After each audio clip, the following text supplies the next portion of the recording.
ఆ అవతల వ్యక్తికి గాయాలు పడినట్టు, అక్కడ కత్తులో కడారులో వాడినట్టు ఫ్యాబ్రికేట్ చేశారు ఒంగోలు స్టూపిడ్ పోలీసులు.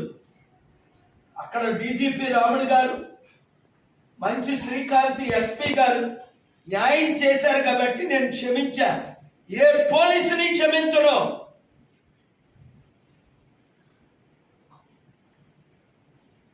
ఇప్పుడే ఇంకో కేసు ఇన్వెస్టిగేషన్ చేయిస్తున్నా. ఎస్ఐకి వార్నింగ్ ఇచ్చా. వెస్ట్ గోదావరిలో కేసు విషయం త్వరలో నేను వెళ్ళి మాట్లాడతా. అడ్డగోలుగా చంపేసిన వాళ్ళు వైసీపీ కార్యకర్తలను డబ్బులు తీసుకొని ఏ1ని అరెస్టే చేయలేదట.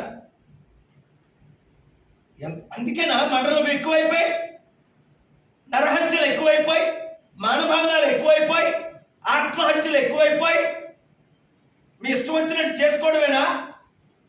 కనుక ప్రవీణ్ పగడాలది హత్య అని చెప్తున్న వాళ్ళందరూ ధైర్యంగా ఉండండి. 7569441275కి మీరుకున్న ఎవిడెన్స్లు ఎక్స్ట్రా పెట్టండి. అది ఎంక్వైరీ చేయిస్తాం, రీపోస్ట్ మార్టం చేయిస్తాం, అవసరమైతే న్యాయం చేయిస్తాం. ఈరోజు కాకపోతే వివేకానంద రెడ్డికి 6 సంవత్సరాల వరకు న్యాయం జరగల.